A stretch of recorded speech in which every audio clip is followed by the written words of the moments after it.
फक्त 8,000 कोटीचा अँब्युलन्स घोटाळा नोटीस काढणार नाही.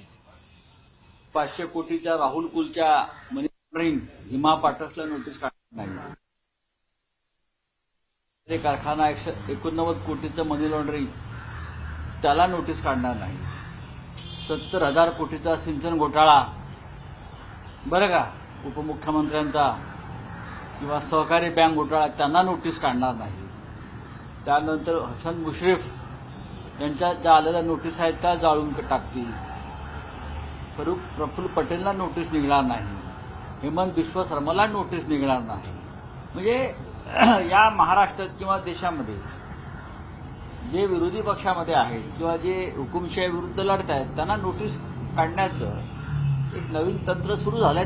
काल मिस्टर आमचे रोहित पवार यांना 11 तास त्यांची चौकशी केली. आज आमच्या किशोरीताई पेडणेकरांना बोलवलेलं आहे. रवींद्र वायकरांना नोटीस काढले. कोण आहे सगळे? हे सगळे भारतीय जनता पक्षाच्या हुकुमशाही विरुद्ध लढणारे लोक आहेत. काय 2 लाखाचा कुठे व्यवहार आहे, 5 लाखाचा व्यवहार आहे त्याच्यात नोटीस आहे.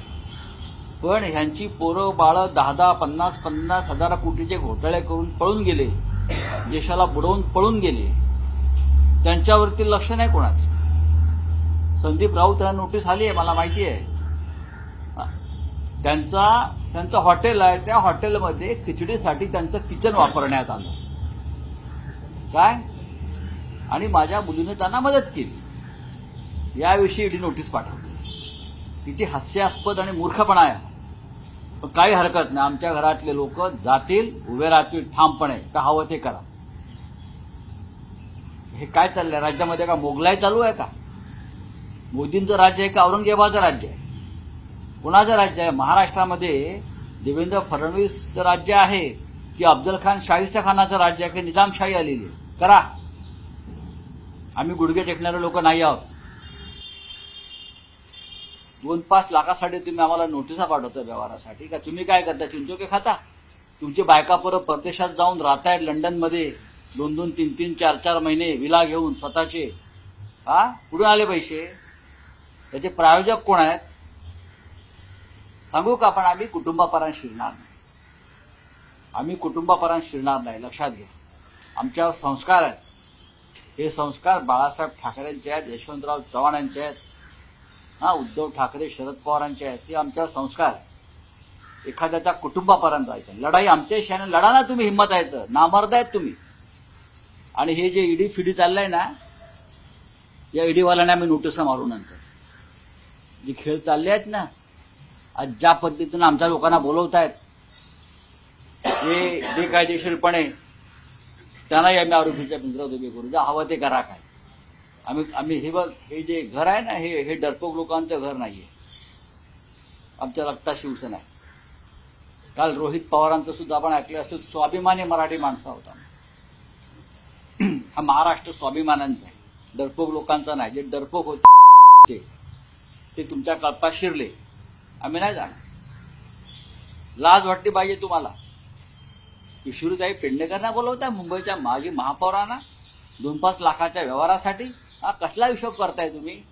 8,000 कोटीचा अँब्युलन्स घोटाळा समोर आलेला आहे. INS विक्रांत घोटाळा 38 कोटी रुपये या नागड्या पोपटलालने गोळा केले आणि तुम्ही FIR स्क्वॉश करता. 38 कोटी रुपयांनी गोळा केले कमीत कमी. आकडा मोठा आहे. INS विक्रांत बचावच्या नावाखाली क्राऊड फंडिंग, अशाच क्राऊड फंडिंगमध्ये अनेकांना अटक केली आहे. साकेत गोखले तृणमूल काँग्रेसचे खासदार, त्यांना 500 रुपये क्राऊड फंडिंग केलं म्हणून अटक केली. आणि त्या INS विक्रांत बचावसाठी या किरीट सोमय्याने कोट्यवधी रुपये गोळा केले रस्त्यावरती उभे राहून आणि उद्योगपतीकडून. त्याला तुम्ही नोटीस नाही पाठवत. त्याच्यावरचा गुन्हा तुम्ही रद्द करता.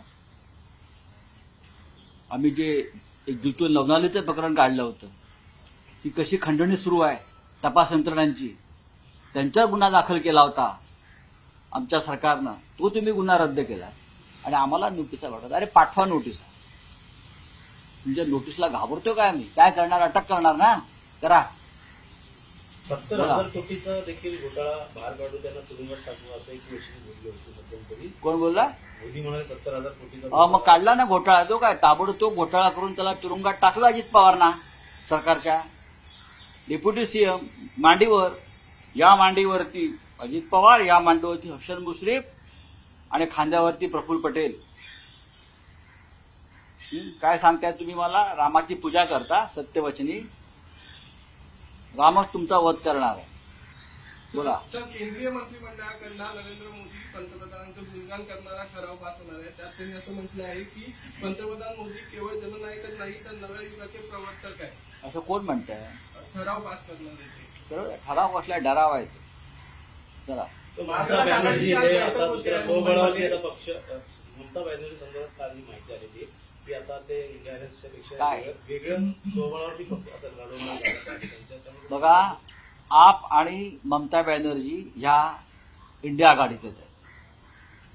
त्यांनी जरी स्वबळावर आपापल्या राज्यात लढण्याची भूमिका घेतली असली तरी पश्चिम बंगालमध्ये पूर्णपणे त्या भाजपच्या पराभव करण्याच्या क्षमतेमध्ये आहे. काँग्रेसबरोबर त्यांची युती नाही होईल हा पुढला प्रश्न आहे. ती जागा वाटपाचा तिढा पहिल्यापासून आहे. पण आज आमचं काँग्रेस नेत्यांची चर्चा झाली आहे आणि काँग्रेस नेते त्या संदर्भात ममताजींशी लवकरच बोलतील. पण काही झालं तरी पश्चिम बंगालमध्ये पूर्णपणे भारतीय जनता पक्षाचा पराभव होईल. त्याच पद्धतीनं पंजाबमध्ये आपचं कसं आहे की तिथे आज आपचं सरकार आहे आणि खासदार जे आहेत हे काँग्रेसचे.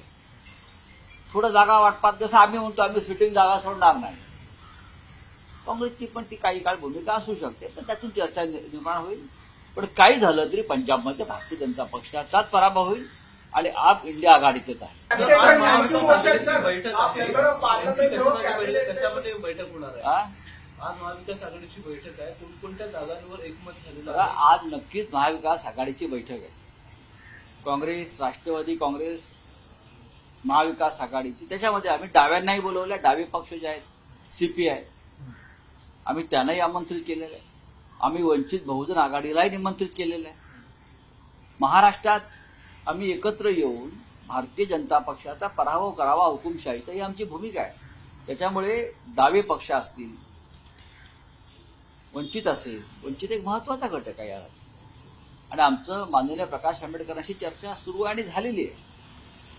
कालही त्यांची आमची चर्चा झालेली आहे आणि आम्हाला खात्री आहे की नक्कीच आम्ही एका चांगल्या निर्णयापर्यंत येऊ. चला.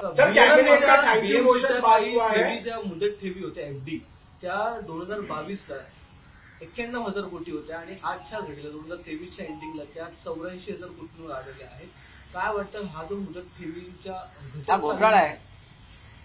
हा घोटाळा आहे. मुंबईवर दरोडा टाकण्याचा प्रकार आहे. शिवसेनेच्या राजवटीमध्ये मुंबईची महानगरपालिका ही वैभवशाली श्रीमंत लोकांच्या पैशाला एक संरक्षण होतं. तिथे आम्ही ठेवी ज्या ठेवल्या होत्या विकासासाठी. पण नरेंद्र मोदींचं सरकार आणि आता प्रशासनाचा कारभार त्याच्यामुळे या आमच्या तिजोरीवर मुंबईच्या मराठी माणसाच्या ज्या प्रकारे डाका दरोडा टाकण्यात येतो आहे तो अत्यंत धक्कादायक आहे. हा सरळ सरळ गैरव्यवहार आणि गैरप्रकार ही लूट आहे आणि त्या संदर्भात चौकशी होणं गरजेचं आहे.